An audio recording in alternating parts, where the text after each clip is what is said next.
When we decided that it was finally time to make camp, we started placing our tents not too far away from the river that we'd been following since noon. Melinda didn't really want to seem to want to spend much.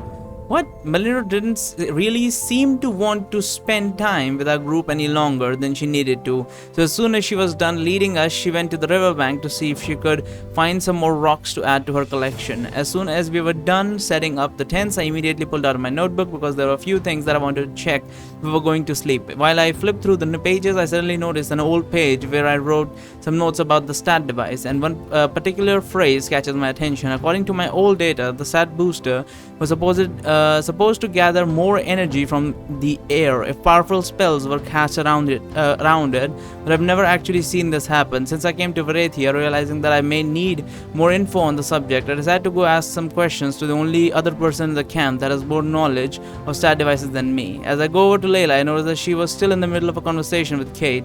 Layla, I say, got a minute? There was something I wanted to ask you about your stat device. Of course, Layla writes. Since when were you the studious type? Kate asked me while raising an eyebrow after seeing the notebook that I'm still holding in my hands. I've never seen you use that notebook before, but now you seem to be reading from it all the time. Well, I used to write in the notebook every day before coming to Varathia, I say. Just like I kind of had, just that I kind of had to put that hobby to the side for a while because I was too busy fighting for my life in this godforsaken place. You're going to ask me something about the stats? Layla writes. Yeah, I say, I wanted to know if you'd ever felt that your stat device was receiving more energy from the air after a big fight had occurred in your vicinity. Not in particular, no, Layla writes. I mean, we just had that big fight with the dragon yesterday and neither of us got any stat points. Yeah, exactly, I say, but according to the data I've gathered since before coming here, the stat device should not be gathering the energy selectively yet. I don't remember ever getting stat points from participating in a mage battle. Do you know why this is happening? This might be happening. I don't know, Layla writes. I haven't really thought about it that much. Well, I have a theory, but I'm not exactly sure how accurate it is. You see, there was a time when I got to temporarily activate my hidden magical stats, but I only got the option to do it because there was a great amount of magical energy in the air around me at the time. The fact that the makers of the stat device included an option to quickly burn through the available energy makes me think that the energy would have been wasted otherwise because the device wouldn't have been able to convert it all into stat devices fast enough. Do you understand what I'm getting at?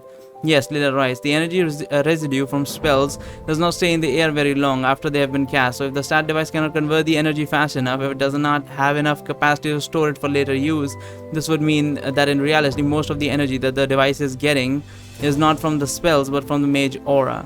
That's what I've been thinking, I say. But since the device can only extract a very small amount of energy from each person's aura at a time, that means that what really matters is not how powerful the people are, but how many mages there are within the stat booster's radius, which if I'm not mistaken, should be around 30 miles, give or take.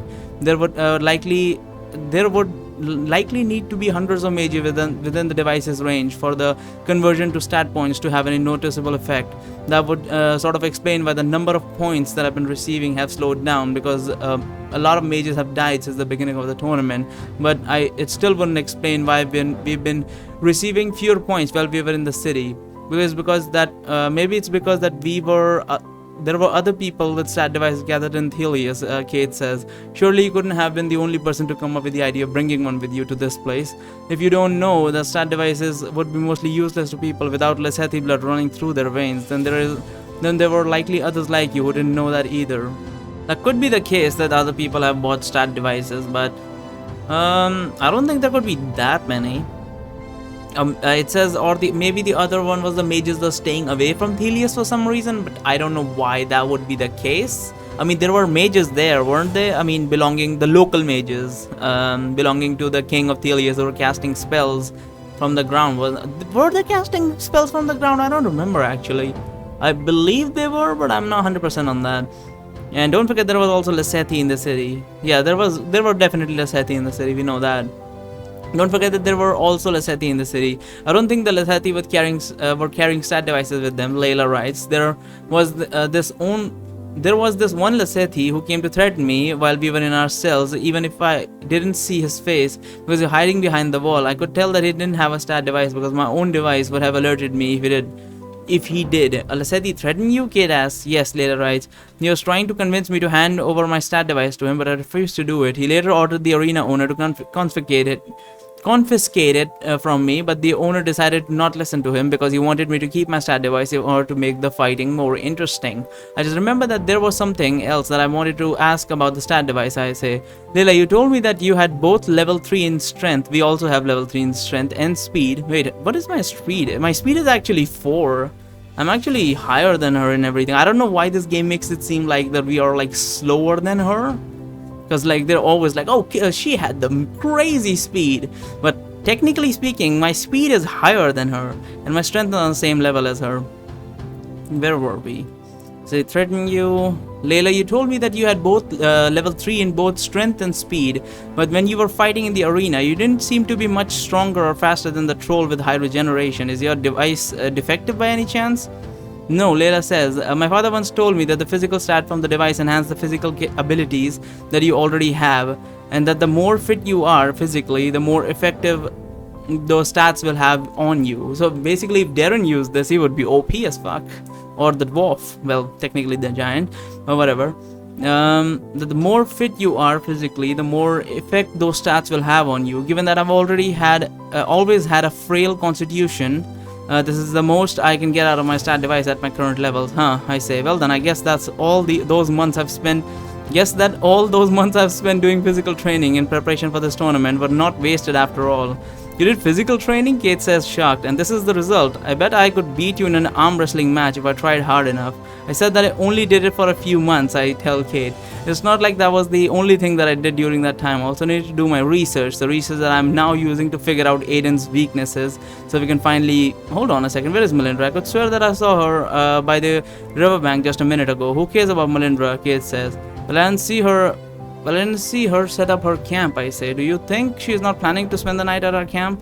Melinda could go sleep in the river for all I care, Kate says. It's not like she's going to help guard the camp in any way. Which reminds me that I should be preparing to take the first ship. You guys should go get some sleep. Neither of you are scheduled to take any shifts tonight, so you might as well enjoy your rest. We decide to take Kate's advice and we head towards our tents. Once I get inside, I place my notebook in my backpack. I prepare to go to bed. I still have some stuff that I'd want to read, but I can do that in the morning. It only takes me about a minute to fall asleep after I put my head on the pillow. I am, however, woken up barely an hour later by the feeling of a pair of breasts slowly pressing against my chest. Wait, is he one of those people that sleep like straight, like facing upwards? Like they're like facing the roof when they sleep. Like I have like slept in that position, but it's not like I stay in that position. Usually, you turn to the side. But I do know that some people sleep like a fucking log, like straight facing up to the fucking roof. But even more crazy than that are people who sleep with their like stomach on the floor and with their ass on the fucking roof, towards the roof. It's like there's so much like it feels like you're fucking pressing your chest in when you do that, and it's not very comfortable sleeping like that. But okay. As I quickly open my eyes to find out what's going on, I see that Melindra is currently trying to squeeze herself inside my tent right next to me, but due to the relatively small area available inside, she's having a bit of trouble fitting in. What the? I start to say, but I get interrupted by Melindra quickly shushing me and putting her index finger on my mouth. Shh, Melindra whispers, going to wake up the others. And hold on, let me cast a silencing spell on the area around us. Then quickly whispers an incantation, and the sound of the crickets that I've been hearing until now suddenly stops, along with every other sound that is coming from outside the tent. There, Melindra says in a louder voice with a triumphant look on her face. Now we can talk normally. Nobody outside the tent should be able to hear us. What are you doing here? I ask her. I slide myself to the opposite end of the tent in the little space that is available to me. How did you even get here? Isn't Kate the one keeping watch right now? Oh, getting inside unnoticed was easy. Just to cast an invisibility spell. Then I opened and closed the tent at the moment when the ice mage wasn't looking. An invisibility spell, I say. You mean the one that also masks your aura? Yeah, that's the one, Melindra says. Aiden is the one who taught it to me. Okay, I say. So I've learned how you are here, but you still haven't told me why you are here. What do you want? And why couldn't this wait until morning? Well, you see, Melindra says, when I checked the inside of my backpack this evening, I found out to my dismay that I've forgotten to pack a tent before I left Thelius. Hold on, how small is this tent that they are like rubbing against each other? I mean, tents are like, even the small tents that as far as I know are like decently sized. They're not like that small where like, oh man, we have to like huddle up together now because Yeah, I mean, you just look up a basic tent. There's enough space in there for like two people to like sleep comfortably, and three people could like they will be sleeping a little bit closer. But even then, I don't think it's going to be that fucking uncomfortable. Maybe if they were all using like sleeping bags, maybe then the space would be a little bit limited. But other than that, I don't see why this is a problem.